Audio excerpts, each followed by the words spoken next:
মামুনি, তুমি যার জন্য অপেক্ষা করছো তোমার সেই দিন শেষ হয়ে গেছে।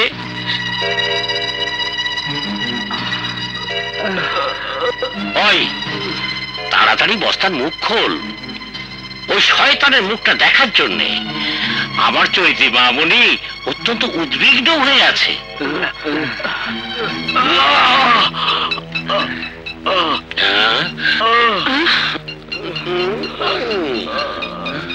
ম্যাডাম এদিকে আসেন। ম্যাডাম এইটা কি হলেন? এই পাতি মাছটা নেফাড়াইলেন? এখন তো মোগল আগে আপনার যাইতে হইবে।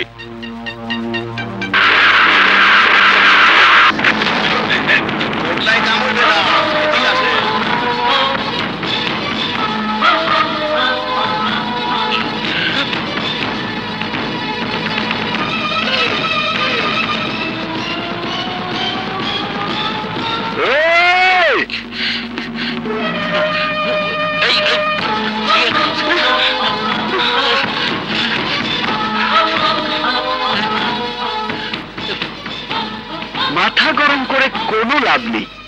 চলেন ম্যাডাম, চেষ্টা করে তো দেখলেন, শুধু শুধু 20-50 হাজার টাকা খরচ হয়ে গেল, কাজের কাজটা ঠ্যাঙ্গাও হলো না। বেলা অনেক হয়েছে, আরো বেশি দেরি হলে প্রথম দিনই বিকাল পর্যন্ত ভিক্ষা করতে হবে, তাই দেরি না করাটাই বুদ্ধিমানের কাজ। চলুন। ইউ স্কাউন্ডার, আমি তোকে খুব আরে আরে কই যান না,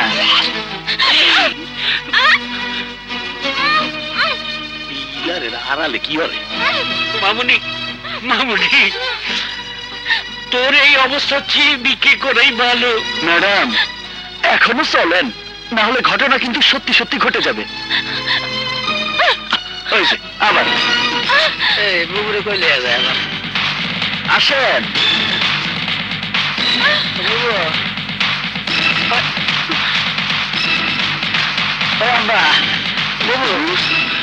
আরে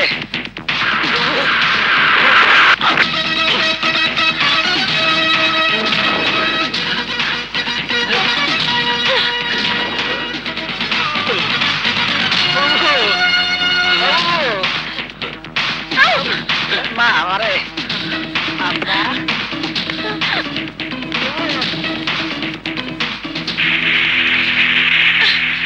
ও ম্যাডাম, আমি কি বলেছিলাম মনে আছে?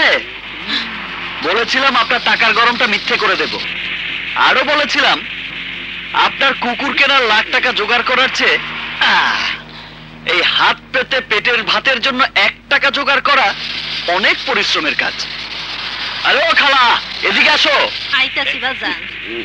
ম্যাডামরা একটু ভালো করে সাজায় দাও। যাও মা, এই কাপড়ে তোমার কেউ ভিক্ষা দিব না, পাগল কইব। আহো কাপড়টা পাল্টায় যাও ম্যাডাম, যাও।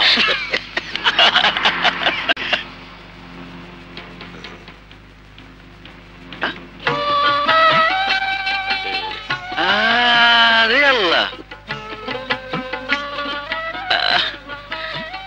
তোমারই খুব মারেছে মালো, থালাটা লও।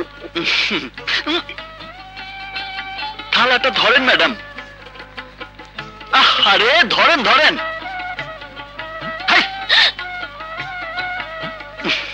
কি হইল মা, থালাটা ধরো। থালাটা ধরেন ধরেন। বড়ই সুন্দর। এবার যান, লক্ষ্মীমের মতো ভিক্ষা শুরু করে যান। আরে জানা ভাই, 1 টাকা ভিক্ষা দেবেন ভাই? নাও। 50 পয়সা দিলেন, 1 টাকাও দিলেন না। ভালোই দিছি, 50 পয়সা পছন্দ হয় না? যাবা তাদের ঘর।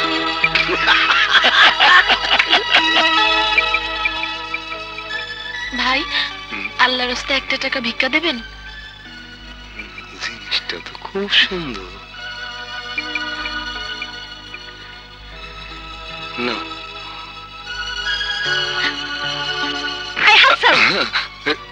এমন যুবতী মাইয়ারাও রাস্তায় আইয়া ভিক্ষা করে, কোন জামানায় আইয়া পড়লাম? আগে বাসায় লও, আজকে তোমার চরিত্র ওয়াশ করুম। ওই বেটা, তুমি হাসো কেন? রং তামাশা দেখতেছো, গাড়ি চালাও।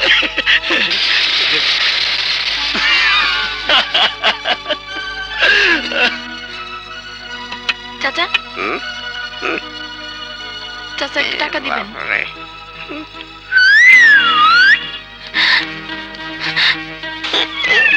পুরা খটাস, স্টুপিড।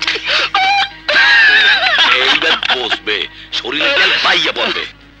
ও ম্যাডাম, আরে এদিকে আসেন। হয়েছে হয়েছে, আসেন আসেন আসেন। দেখি মাত্র এই কয়টা টাকা? ম্যাডাম, এই কয়টা টাকা ভিক্ষা করতে কত সময় লেগেছে দেখেছেন? 2 ঘন্টারও বেশি। এখন কি বুঝতে পেরেছেন ম্যাডাম?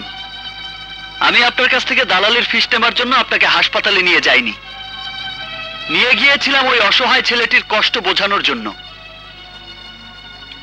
শুনুন ম্যাডাম, প্রাচুর্যের উপর তলায় দাঁড়িয়ে নিচের তলার গরিব মানুষগুলোকে ছোট চোখে দেখবেন না। ধনীর সুখের পাশাপাশি গরিবের দুঃখটাকে বোঝানোর জন্য আমি আপনার সাথে যে ব্যবহার করেছি, তার জন্য আমি সত্যি দুঃখিত।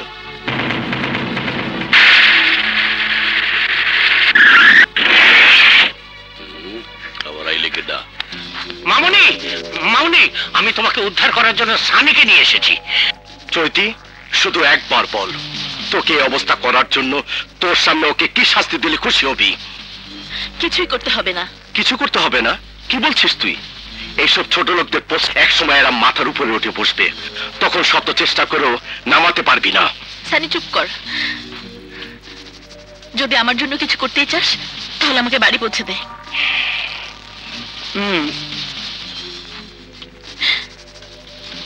আমাকে নিয়ে চল। তোর চেহারাটা আমি খুব ভালো করে চিনে রাখলাম। চৈতি তোকে ক্ষমা করলো, আমি তোকে ক্ষমা করব না। বড় ভাই, মোগো দেশে একটা কথা আছে, আগের হাল যে দিক যায় পিছের হালও এদিকেই যায়। বুঝা বুঝাইতে চাইছি, বুঝতে পারছেন? আবার চাইয়ে রয়েছেন কে?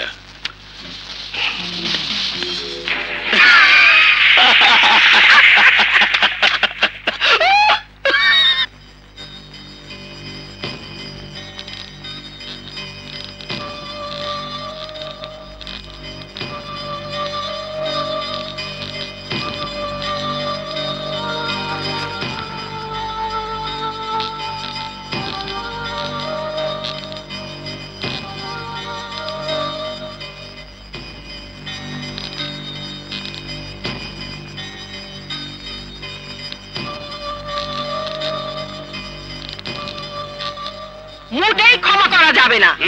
ওকে পুলিশ দিয়ে ধরতে হবে, আসামি করে আদালতে তুলতে হবে, কঠিন শাস্তির ব্যবস্থা করতে হবে। আমার বাবা উকিল ছিল, আমি জানি নারী নির্যাতন অপহরণের মামলা কম করে হলো 7 বছরের জেল। 60 বছরে? 7 বছর না, 7 বছর। 7 বছর কেন, ওর 7 দিনও জেল হোক, আমি তা চাই না।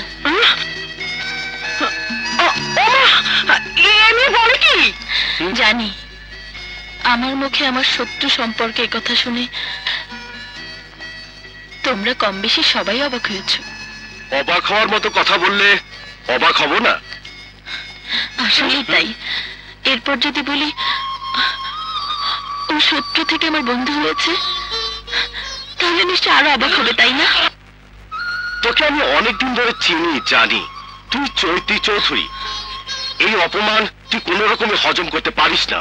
শোন শোন, তোর ধারণাটা আমাকে রাস্তায় দাঁড়িয়ে ভিক্ষা করানোর আগ পর্যন্ত ঠিক ছিল, কিন্তু কিন্তু যখন বুঝতে পারলাম 1 টাকা ভিক্ষার জন্য, সামান্য 1 টাকা ভিক্ষার জন্য অনেক কাকুতি মিনতি করতে হয়, যখন বুঝলাম 1 টাকা ভিক্ষা পেতে 10 বার 20 বার হাত পাততে হয়, তখন আমার সুখের সাথে গরিবের দুঃখটাকে তুলনা করতে গিয়ে হঠাৎ করেই বদলে গেলাম।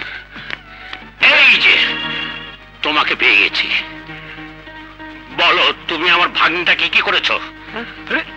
তুমি মনে করো না তোমাকে আমি ছেড়ে দেব? তোমার কারণে আমার ভাগ্নিটা পাগলামি শুরু করেছে। আমাদের ভালো মেয়েটাকে তুমি পাগল বানিয়ে দিয়েছো। কি যাতা বলছেন? আমি পাগল করেছি মানে? ও বিশ্বাস হচ্ছে না না? মনে করেছো আমি তোমার সাথে ইয়ার্কি মারছি? চলো আমার সাথে, নিজের চোখে আমার ভাগ্নির পাগলামিটা দেখবে। আফা আপনি খাইয়ালন, গতকাল থেকে আপনি এক ফোঁটা পানিও খান নাই। চৈতি, মা বলছিলাম কি চোরের উপর রাগ করে ভাত না খাওয়া কি ঠিক হচ্ছে? আমি চোরের উপর রাগ করছি না মামি। এবার আমি সব দিক দিয়ে নিজেকে বদলাতে চাই। তাই বলে অফিস ব্যবসা সবকিছু বাদ দিয়ে না খেয়ে খেয়ে তুই তো নিজের চেহারাটা কি করেছিস একবার আয়নায় চেয়ে দেখ। দেখো তোমার জন্য মেয়েটা মানসিক রোগী হয়ে গেছে। বলো তোমার কাছে কি অন্যায় করেছিল?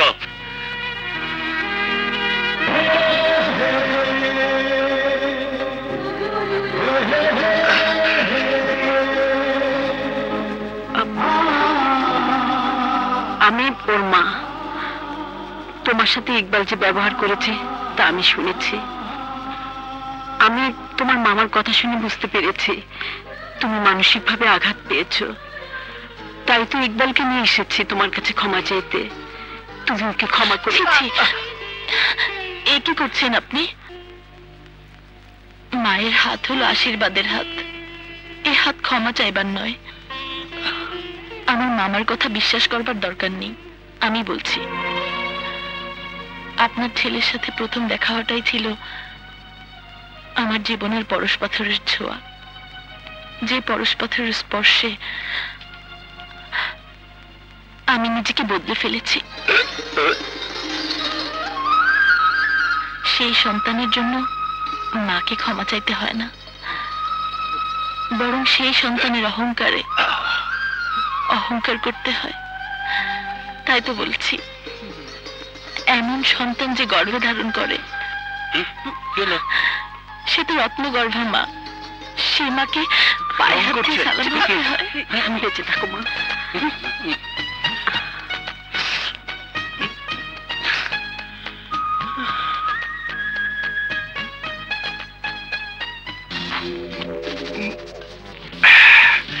কে কাকে হারাতে চায় সে কথাটা আমি শুনতে চাই না। আমার একটাই কথা, আমি হারতে চাই না। চৈতিকে বউ করে পাবার জন্য সে কবে থেকে স্বপ্ন দেখা শুরু করেছি তার নিজেরই মনে নেই। তুমি যেমন চৈতিকে বউ করার স্বপ্ন দেখছো, ঠিক তেমনি তোমার কথা মতো আমিও চৈতির বাড়িটা পাওয়ার স্বপ্ন দেখছি। তাই তোমার স্বপ্ন মিথ্যা হওয়া মানে আমার স্বপ্ন মিথ্যা হওয়া। ভাগ্নে, এক কাজ করা যায় না? ওই ইকবালের চোখ দুটো অন্ধ করে দাও, যাতে তোমার স্বপ্নটা ও দেখতে না পায়। ওয়েট এন্ড সি মামা, ওয়েট এন্ড সি। সময় বুঝে আমি সব ব্যবস্থা নেব। চৈতি যদি ইকবালকে নিয়ে বেশি বাড়াবাড়ি করে তাহলে ইকবালকে এই পৃথিবী ছাড়তে হবে। আর চৈতি পৌঁছে যে দিন দুপুরে চোখে মাথা খেয়েছিস, দেখছিস না আমি আসছি? দেখলাম, কিন্তু ফুলের মালা হাতে তাড়াহুড়া করে কোথায় যাইতেছিলেন? আমার প্রাণের মানুষের কাছে। প্রাণের মানুষ? তোর প্রাণের মানুষ আবার কে? যেন ভাজা মাছটা উল্টে খেতে জানে না। কে হলো? বল, তোর প্রাণের মানুষটা কে? কিচ্ছু বুঝে না। মেয়েদের বুক ফাটে তো মুখ ফোটে না, বুঝে নিতে হয়। বুঝেছি, তুই বলবি না। আচ্ছা তোর হাতটা দে। কেন? আমি তোর হাত দেখে বলে দিতে পারবো তোর প্রাণের মানুষটা কে। দে।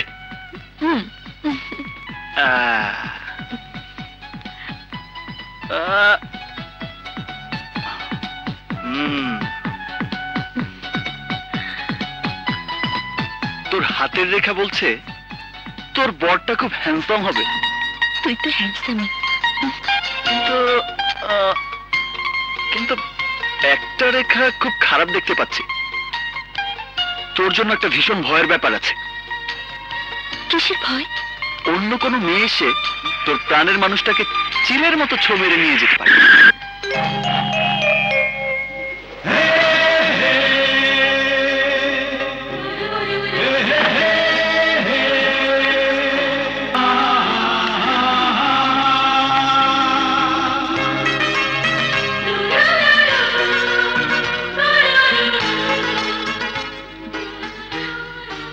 আমি কিন্তু তোমার কাছে আসিনি,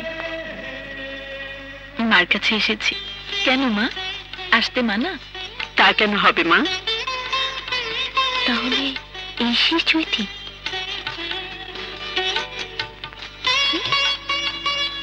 এই, তোর কাছে তো আসিনি, তুই হা করে কি দেখছিস? চল।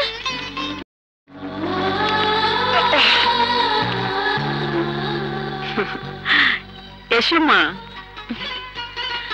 ছোটবেলা থেকে দুজন একসাথে বড় হয়েছে তো, তাই সবসময় অধিকার দেখায়। এমন অধিকার কজন কজনের উপর দেখাতে পারে? আপনাকে দেখে আমার মনে হয়েছিল মা বলে ডেকে অধিকার দেখাই, সাহস হয়নি। যদি বাড়তি চাওয়া হয়? বাড়তি চাওয়া কেন হবে মা? তোমার মা নেই, তোমার ভালো লাগলে আমাকে মা বলে ডেকো।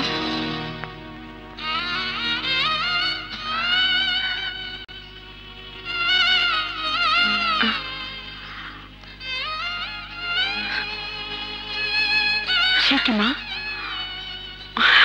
না না মা, তুই যত কথা বলিস নিশ্চয়ই কোনো উদ্দেশ্য নিয়ে এসেছে। আসলে তোরা মেয়ে মানুষ তো, তাই মনটা খুব হিংসুটে হয়। যতই তুই আমাকে হিংসুটে বল, আমি এই কথাটাই বলবো। মুখে বললো চাচির কাছে এসেছে, আবার তোর দিকে ঠিকই ড্যাব ড্যাব করে তাকাচ্ছিল। আর এই জন্যই বুঝি চোখের সামনে থেকে নিয়ে এলি? এটা একটা কারণ, আর অন্য কারণটা হলো হাত দেখে আমার বরটা কি হবে সে কথাটা কিন্তু বলা হয়নি। নে বাকিটা বল। বল।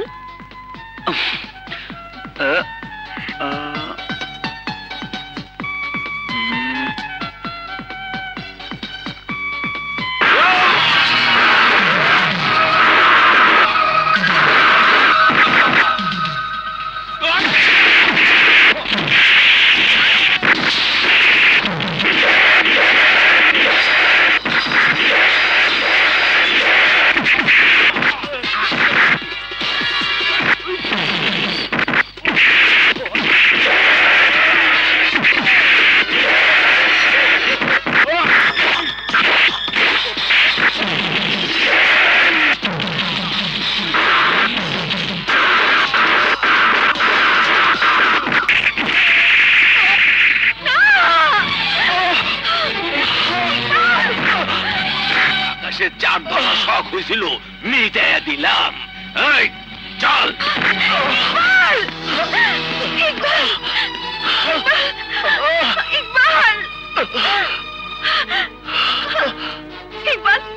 ইকবাল কথা বল, কথা বল ইকবাল। কি করে ইকবাল?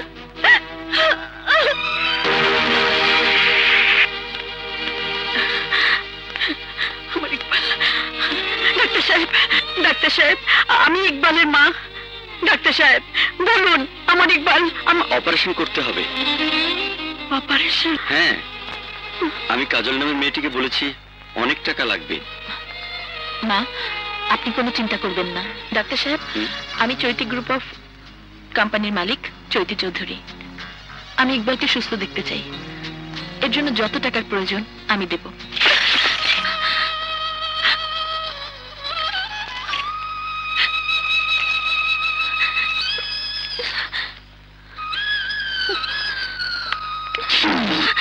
ডাক্তার সাহেব, ডাক্তার সাহেব, আমি টাকা নিয়ে এসেছি, আপনি ইকবালের অপারেশন করুন।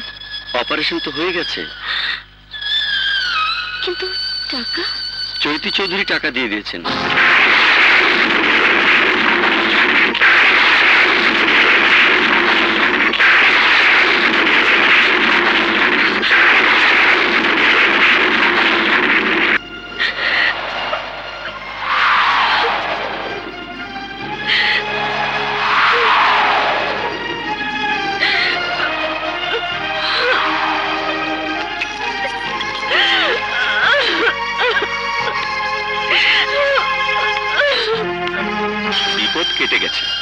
তবে আপনাকে আরো কিছুদিন বিশ্রামে থাকতে হবে।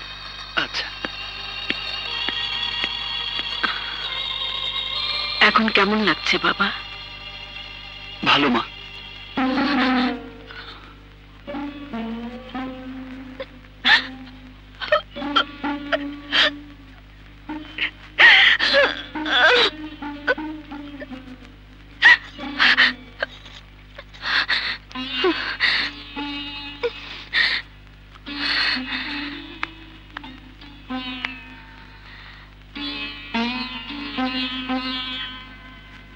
আয়,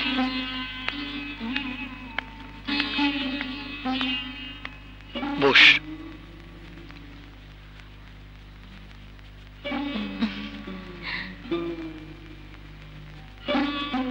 চৈতি মামুনির জন্য তোকে আজ ফিরে পেলাম বাবা।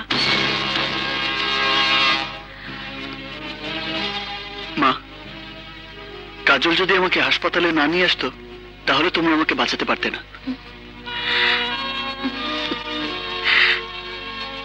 চাচি, তোমরা এখানে থাকো, আমি বাড়িকে তোমাদের খাওয়ার ব্যবস্থা করি।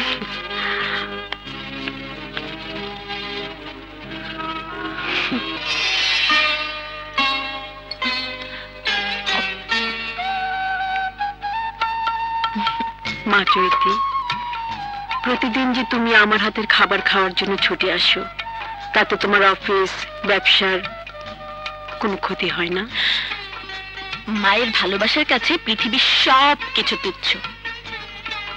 তবে তুমি বারণ করলে আমি আর আসবো না। না না, আমি তা বলিনি। আমি বলতে চাচ্ছি, তুমি যে প্রতিদিন আমাদের বাড়িতে আসো, মহল্লার মানুষ নানান কথা বলে। আচ্ছা, মহল্লার মানুষের কথা কি তুমি আমাকে মা ডাক থেকে বঞ্চিত করবে? হ্যাঁ, করবেই তো।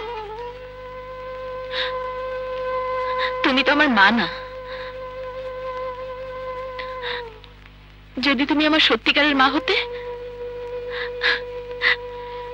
তাহলে এমন একটা কথা বলতে পারতে না। চৈতি, চৈতি, কাঁদছো কেন? এটা তো কান্নার কথা না মা। সমাজের মানুষ সমাজের কথাই বলবে। তাছাড়া আমার ঘরে অবিবাহিত ছেলে, মানুষ কোনো কিছু না হলেও বলবে। এর সমাধান তো তোমার কাছে আছে মা। আমার কাছে? হ্যাঁ, তোমার কাছে। কিরকম? আমাকে তোমার ছেলের বউ করে নাও, তাহলে তো সমাজের মানুষের মুখ বন্ধ হয়ে যাবে। এ কি বলছো চৈতি? তুমি কোথায় আর আমরা কোথায়? মায়ের কাছে পৃথিবীর সব প্রাচুর্যই তুচ্ছ। তুমি আমার সব সম্পত্তি নিয়ে তুমি শুধু তোমাকে আমাকে দিয়ে দাও। মা, মা, আমি তোমাকে নিয়ে থাকতে চাই।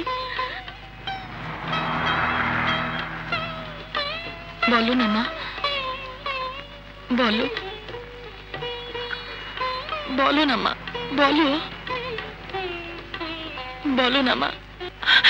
আমি তোমার পায়ে পড়ি। ওঠো মা।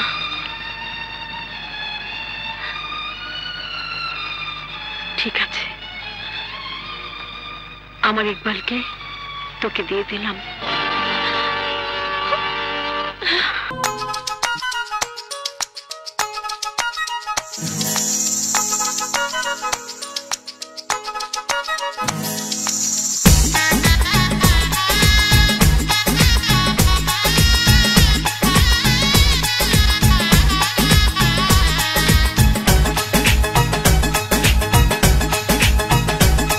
ওই টলমল টলমল চোখ তুলে কিছু বলো বলো বলো না মিষ্টি করে। ওই টলমল টলমল চোখ তুলে কিছু বলো বলো বলো না মিষ্টি করে। এখনই তো নয়, আসুক সময় বলবো কথা বাসর ঘরে, বলবো কথা বাসর ঘরে। ওই টলমল টলমল চোখ তুলে কিছু বলো বলো বলো না মিষ্টি করে। এখনই তো নয়, আসুক সময়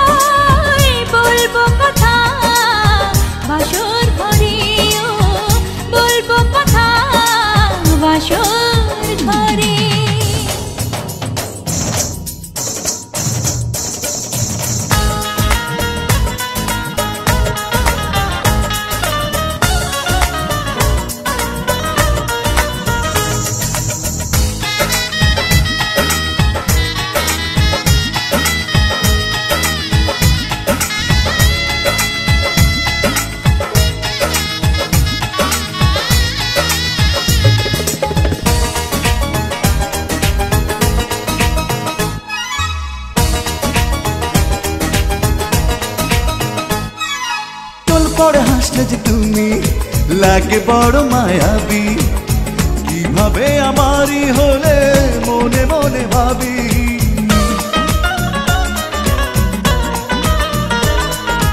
এই হাসি প্রেমের ফাঁসি দেব আমি পড়িয়ে আরো ভালোবেসে তোমায় রাখবো জড়িয়ে কি যে আছে বলো ওই নজরে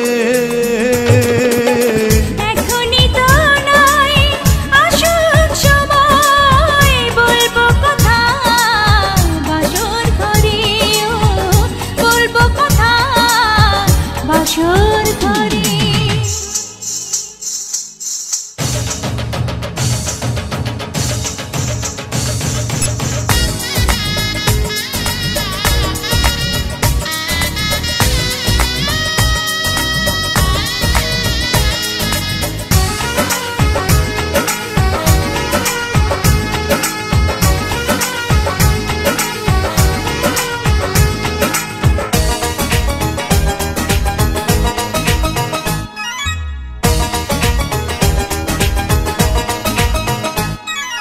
আর কারো দৃষ্টিতে প্রিয়া তুমি যেন পড়ো না রূপেরই মাধুরী ছুঁয়ে আছে জাদু টোনা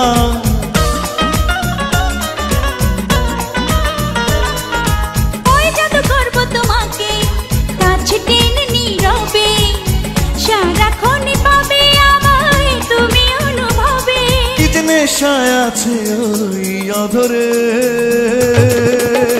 এখনই তো নয় আসুক সময় বলবো কথা বাসর ঘরে ও বলবো কথা বাসর ঘরে ওই টলমল টলমল চোখ তুলে কিছু বলো বলো বলো না মিষ্টি করে ওই টলমল টলমল চোখ তুলে কিছু বলো বলো বলো না মিষ্টি করে এখনই তো নয় আসুক সময় বলবো কথা বাসর ঘরে ও লা লা লা লা হে হে ও বলবো কথা বাসর ঘরে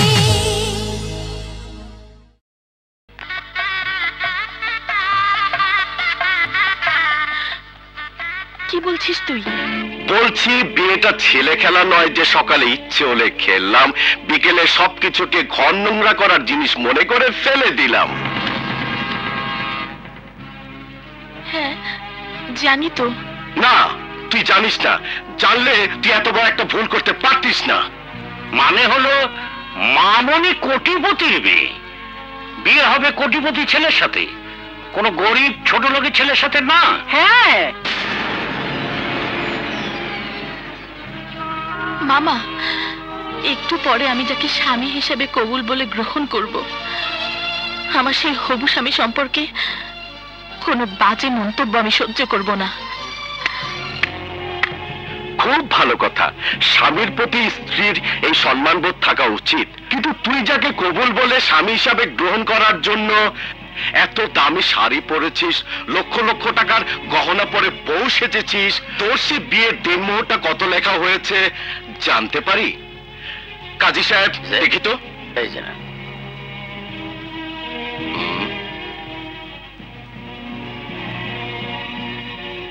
ও 100 কোটি টাকা রাজকন্যার বিয়ের দিনমোহর মাত্র 10,001 টাকা। যে সামান্য টাকাটা তুই অনেক ভিখারিকে ভিক্ষে দিয়েছিস।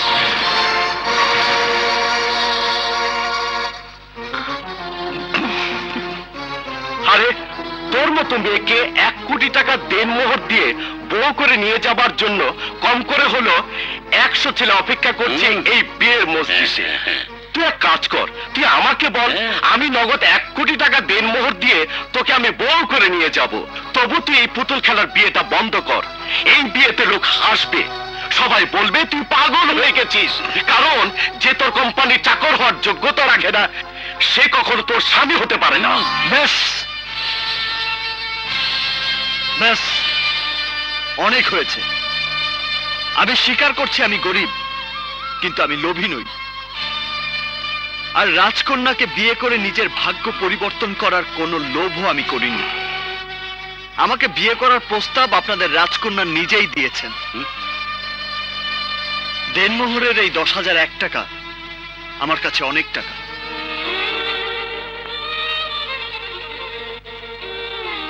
তুমি যদি মনে করো ক্ষণিকের কোনো আবেগে আমাকে বিয়ে করার সিদ্ধান্ত নিয়ে তুমি ভুল করেছ, সেই ভুলটা সংশোধন করার সুযোগ আমি তোমাকে দেব।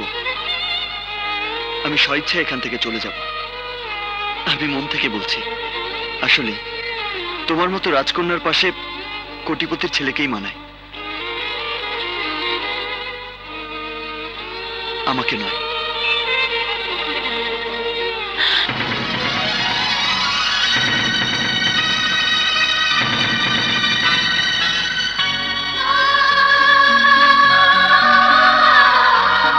আমি তোমাকে অনেক অহংকার করে বিয়ে করতে চেয়েছি,